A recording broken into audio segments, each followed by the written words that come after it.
स्वागत है आपका सुरता साहित्य की धरोहर में।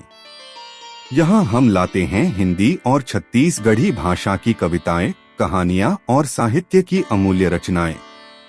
शब्दों से स्वर तक की इस यात्रा में आइए साथ चलते हैं।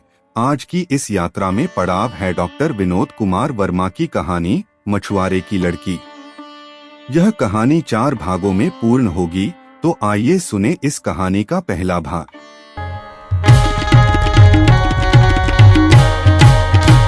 कहते हैं मध्य प्रदेश की नदियां उन कुंवारी बेटियों के समान हैं जो वहां की धरती से जन्म लेकर वहीं की सुरम्य वादियों में विचरण करती हुई जब यौवन की देहरी पर पहुंचती हैं, तो अपने सौभाग्य का सिंदूर और सुहाग की लालिमा पड़ोसी राज्यों के आंचल में बिखेर देती हैं, वहीं फलती फूलती हैं। नर्मदा उनमें सबसे बड़ी है। आर्यावर्त को दक्षिण से अलग करने वाली यह नदी समुद्र तल से 3500 फुट की ऊंचाई पर प्रकृति की सुरम्य वादियों में अवस्थित मध्य प्रदेश के तीर्थराज अमरकंटक से निकलती है। इसके उत्तर में विंध्याचल एवं दक्षिण में सतपुड़ा पर्वत श्रृंखलाएं 400 मील से अधिक दूर तक समानांतर चली गई हैं।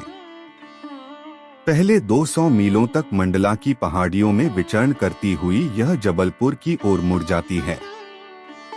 जबलपुर एवं होशंगाबाद के बीच नदी के किनारे 40 फुट ऊंचे हैं। अपने उद्गम स्थल से पश्चिमी सागर संगम में विलीन होने तक 16 श्रृंगार की यौवन छटा से धवलता बिखेरती नर्मदा का संगमरमरी सौंदर्य अत्यंत संकरे जंगली व पथरीले रास्तों से गुजरकर बुंदेली, गौड़ी, निमाड़ी, मराठी एवं गुजराती भाषी क्षेत्रों को लांघती हुई 895 मील का सफर तय कर खंभात की खाड़ी में गिरकर अरब सागर में मिल जाती है।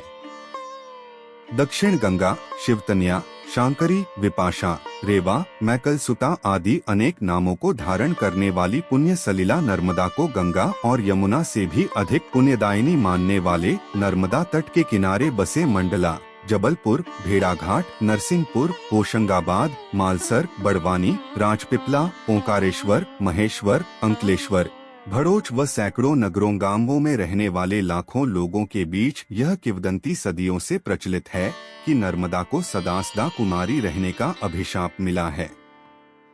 माँ की तरह वह प्यार तो नहीं करती, मगर पूरब से पश्चिम की ओर कलकल छल छल करती बारामासी नर्मदा और दक्षिण से उत्तर की ओर बहकर उसमें मिलने वाली सहायक नदियांतवा, गजाल, देनवा, मोरन, दूधी, अजनाल के मीलों लंबे तट पर मछुआरों का एक बहुत बड़ा समाज परंपरागत रूप से अपना व्यवसाय करके जीवन यापन करता है।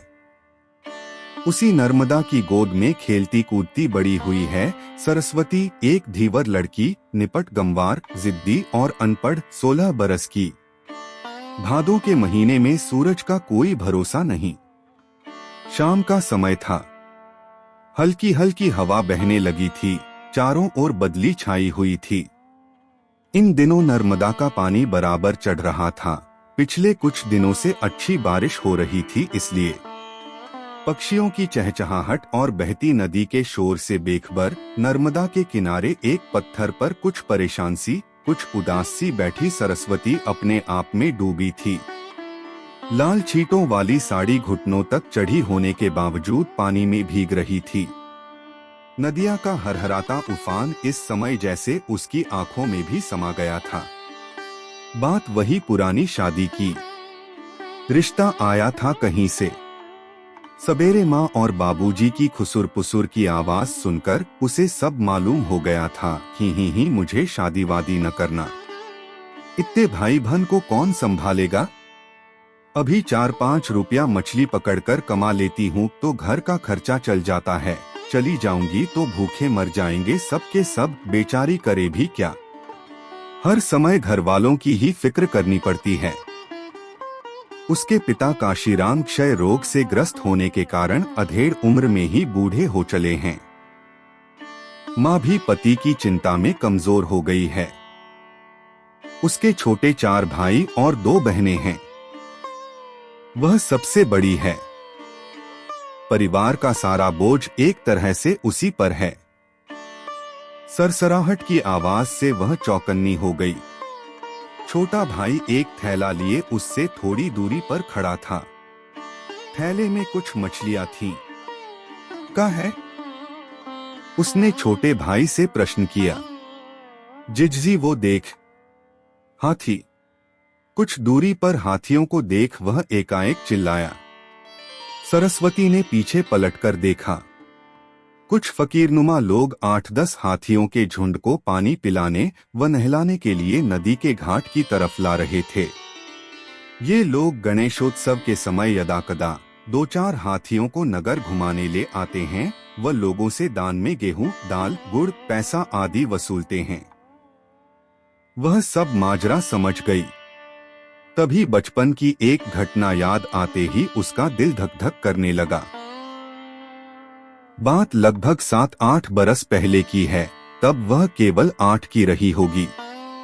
ऐसे ही एक मौके पर वह हाथी में सवारी करने की जिद कर बैठी और जोर जोर से रोने लगी। बाबूजी का जोरदार थप्पड़ भी खाया, मगर रोना बंद नहीं हुआ। उसके अविरल रोने के शोर से एक गमजदा महावत का दिल पसीज गया और उसे अपने साथ हाथी पर बैठा लिया। तब हाथी की सवारी उसके लिए कल्पनातीत थी। रोमांच से उसका सारा शरीर सिहर रहा था। ढेर सारे हमउम्र तमाशाई बच्चे थोड़ी दूरी पर खड़े तालियां बजाते शोर मचा रहे थे और हाथी की मदमस्त चाल को देख वे मंत्रमुग्ध थे। हाथी पर सवार सरस्वती उन्हें तिरछी नजरों से देखती ऐसा महसूस कर रही थी मानो कोई रानी हो और प्रजागण उसके स्वागत में तालियां बजाकर जय जयकार कर रहे हों। कितना अनुपम, कितना सुखद क्षण था वह। आह, ये क्या हो गया मुझे? अपने धक धक करते दिल को बहलाने लगी। तभी हवाई जहाज की तेज गड़गड़ाहट सुन दोनों भाई बहन आकाश की ओर ताकने लगे। वह काफी नजदीक से गुजरा व मिनट भर में दूर होकर आंखों से ओझल हो गया। ऐसे मौके पर न जाने क्यों सरस्वती के दिल की धड़कन चलती रेल की तरह एक बार फिर बढ़ गई। ओ, क्या मैं इसमें बैठ पाऊंगी? वह अपने आप बड़बड़ाई। फिर उसने अपना माथा ठोंका। तभी छपाक की आवाज के साथ पानी के बहुत सारे छींटे उसके ऊपर गिरे। हवाई यात्रा का ख्याली पुलाव पल भर में जमीन पर आ टपका। वह अचकचाकर इधर उधर देखने लगी। हाथ में पत्थर लिए छोटा भाई उसे यमदूत की तरह दिखाई पड़ा। उसे यह समझते देर नहीं लगी कि उसने एक दूसरा बड़ा पत्थर उसके नजदीक पानी में दे मारा है। वह पीटने को उद्यत हुई तो वह कालीक्लूटी बिल्ली कहकर भागने लगा। अच्छी कदकाठी की सरस्वती का रंग सांवला था, मगर चेहरे में अजीब सी कशिश थी। शरीर में ताकत और फुर्ती दोनों थी, मगर उसे सुंदर तो नहीं कहा जा सकता। इस घोर अपमान भरी उपमा के कारण यदाकदा उसके हाथों छोटे भाई की पिटाई भी हो जाया करती थी। पता नहीं किसकी दया से आज वह बच गया। लल लुलिया, ए लुलिया, मछली देने नहीं जाना का। वह एक कदम आगे बढ़ पुन चिढ़ाता हुआ बोला। बचपन में सरस्वती के दाहिने पैर पर एक बड़ा सा पत्थर गिर गया था। पैर कुचल गया। वह 3 माह सरकारी अस्पताल में पड़ी रही। पैर में जहर फैल गया था। डॉक्टर की कार्यकुशलता से उसका दाहिना पैर कटने से जरूर बच गया, मगर वह विकलांग हो गई। इसके बाद लोग उसे लुलिया कह चिढ़ाने लगे। एक तरह से इस दुर्घटना के बाद लोग उसका नाम ही भूल गए और वह लुलिया बन गई। अब बैशाखी ही उसका सहारा था। वह अपने छोटे भाई को कुछ देर तक खा जाने वाली नजरों से घूरती रही। लुलिया का संबोधन आज उसे बहुत बुरा लगा और बचपन की एक घटना याद आते ही उसकी आंखें डबडबा गई। बात लगभग 6-7 बरस पहले की है। एक दिन अमरकंटक से होशंगाबाद पधारे एक तपस्वी के दर्शन के लिए सरस्वती को साथ लेकर उसकी पड़ोसन नानी मुँह अंधेरे ही घर से निकल पड़ी। उषा की लालिमा पूर्वी क्षितिज पर पहाड़ों के पीछे हल्की हल्की नजर आने लगी। ठंडी मल्यचुंबित हवाओं के पहाड़ों से टकराने के कारण आत्मा को तृप्त कर देने वाली पांचजन्य शंखनाद सी ध्वनि के साथ कानों में मधुरस घोलते पक्षियों के कलरव से दूर मंदिर में बजते घंटियों का एहसास अनाहत नाद सा पारलौकिक आनंददायी था। रात्रि के अंतिम प्रहर को विदा देती, भोर की निस्तब्धता को तोड़ती यह अनाहत ध्वनि अनुभूति का यह सत्य किसी आघात द्वारा नहीं वरन प्रकृति द्वारा स्वमेव सृजन किया गया था। सरस्वती कभी आसमान की ओर निहारती जहां इक्के दुक्के तारों के साथ स्नानदान पूर्णिमा का चांद पश्चिमी क्षितिज में अस्ताचल की ओर था, तो कभी शारदीय ओस की बूंदों और हवाओं के ठंडक से कंपकंपाते नंगे पैरों को संभालने की कोशिश करती। नानी की अंगुली थामे एक हाथ से बारंबार आंखें मींचते 3 मील पैदल चलने के बाद डरते सहमते गंतव्य तक पहुँचते पहुँचते उसकी नींद गायब हो चुकी थी और जोरों की भूख सताने लगी थी।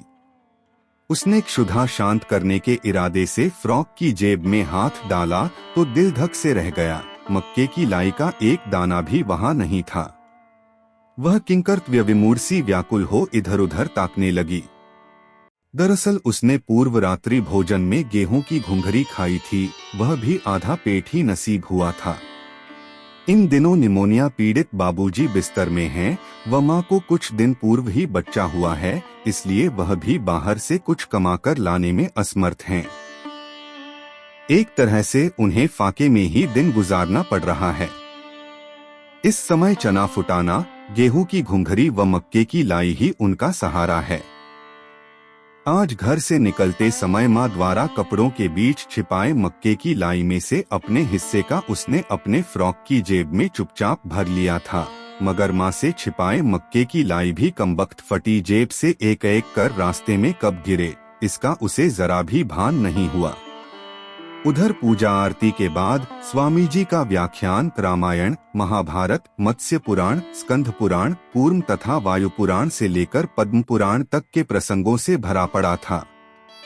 शंकर और शांकरी यही आज का विषय था, ये उनके आराध्य भी थे। पौराणिक कथाओं का उल्लेख करते हुए उन्होंने बताया कि तप करते समय भगवान शंकर की दिव्य देह से सूर्य के प्रचंड तेज से उत्पन्न ऊष्मा के कारण पसीना बहने लगा, जिससे नर्मदा नदी की उत्पत्ति हुई और वह शांकरी कहलाई। स्कंध पुराण में कहा गया है कि कलयुग के 5000 साल व्यतीत हो जाने पर गंगा जी के समस्त महात्म्य स्वयमेव नर्मदा में समाहित हो जाएंगे। पुराणों में नर्मदा को सामवेद की साक्षात मूर्ति माना गया है। दर्शन मात्र से शरीर, मन और आत्मा को पवित्र कर देने वाली पुण्यसलीला नर्मदा की परिक्रमा को प्रदक्षिणा कहते हैं, जो सभी देवी स्थानों, तीर्थों की परिक्रमा में सबसे बड़ी मानी गई है। अमरकंटक लौटने से पूर्व उनका यह अंतिम व्याख्यान छोटा ही था, मगर सरस्वती को इनमें कोई दिलचस्पी नहीं थी, न ही इतनी अकल थी उसमें कि उनकी संस्कृतनिष्ठ भाषा को समझ सके।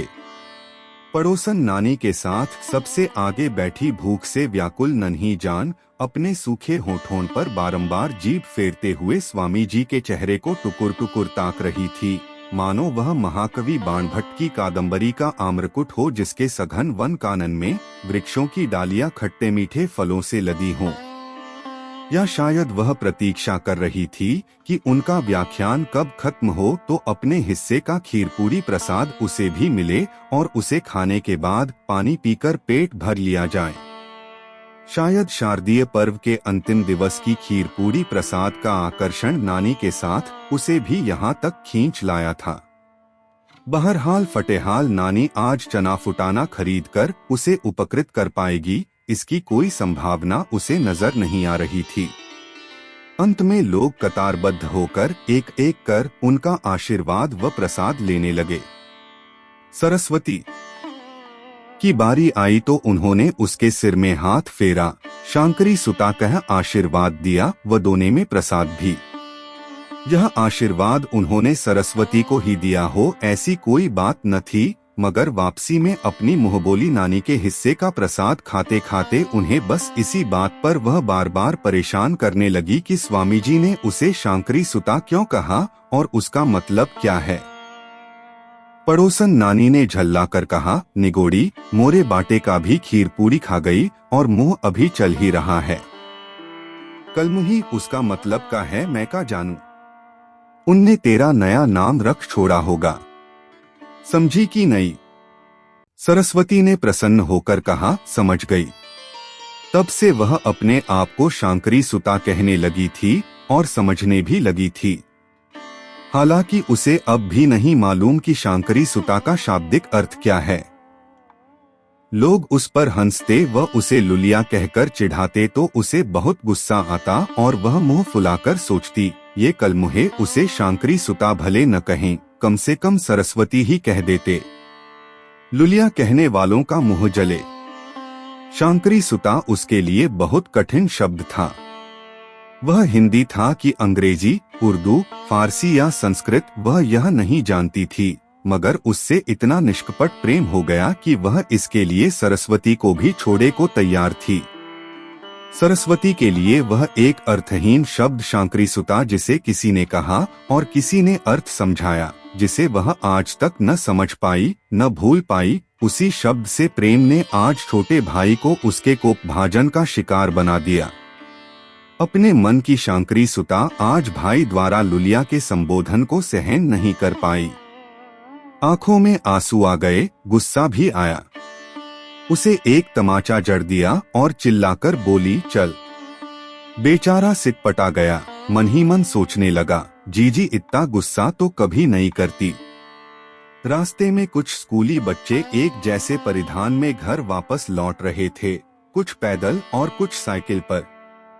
चलते चलते वह फिर कल्पनालोक में खो गई। कितना अच्छा होता कि मेरे भाई बहन भी स्कूल जाते और मैं घर में उनके आने का रास्ता देखती। अभी कुछ ही दिनों पहले की बात है, वह जिला मुख्यालय में आयोजित स्वतंत्रता दिवस समारोह देखने गई थी। वहां झांकियां निकली, पुलिस, एनसीसी, स्काउट गाइड के नन्हे छात्रों ने परेड में भाग लिया। रंग बिरंगी पोशाकें पहने लड़के लड़कियों के नृत्य और अनेक मनमोहक कार्यक्रमों को लगभग 2 घंटों से भी अधिक समय तक वह मंत्रमुग्ध देखती रही। बीच बीच में उसकी नजर हवा में लहराते तिरंगे की ओर भी चली जाती थी। मंद मंद हवा बह रही थी।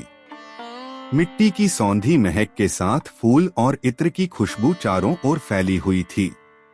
उसके मन में कई विचार आ जा रहे थे। ओह कितना बुरा हुआ जो मैं स्कूल नहीं गई। अचानक पत्थर से पैर का अंगूठा टकराया और वह गिरते गिरते रह गई। चोट उसी पैर में आई थी जिसका पंजा बचपन में टेढ़ा हो गया था। चोट ज्यादा गहरी नहीं थी, मगर खून रिसने लगा। ध्यान भंग हुआ, वह झुंझला गई। इसके बाद छोटे भाई ने बात करने की कई बार नाकाम कोशिश की, मगर वह अनमने से रास्ते भर चलती रही। दोनों भाई बहन घर लौटे तो अंधेरा घिर आया था। कुछ बूंदाबांदी हो रही थी। कहाँ गई थी? सरस्वती को देखते ही काशी बाबू ने बेचैनी से पूछा। मछली देने गई थी, वह बेरुखी से बोली। मैं से क्यों नहीं कही, इतनी रात तेरा आना जाना ठीक नहीं। ओ बाबूजी का मैं छोटी हूँ जो नर्मदा में डूब मरूंगी। काशी बाबू उसे घूरकर देखने लगे। कंडील की हल्की पीली रोशनी में उसका सांवला सौम्य चेहरा दमक रहा था। वह हाथों में तौलिया लिए किनारे खड़ी बालों से पानी सुखा रही थी। उन्हें ऐसा लगा जैसे वह एक ही दिन में बहुत बड़ी हो गई है। इतनी बड़ी कि मन चिंता से बैठने लगा। ब्याह के लिए पैसा कहाँ से लाऊंगा? मैं अकेले तो कुछ कर पाऊंगा नहीं। सरस्वती है तो घर का खर्चा चल जाता है। चली गई तो बस। बाबू नर्मदा में बाढ़ आएगी का?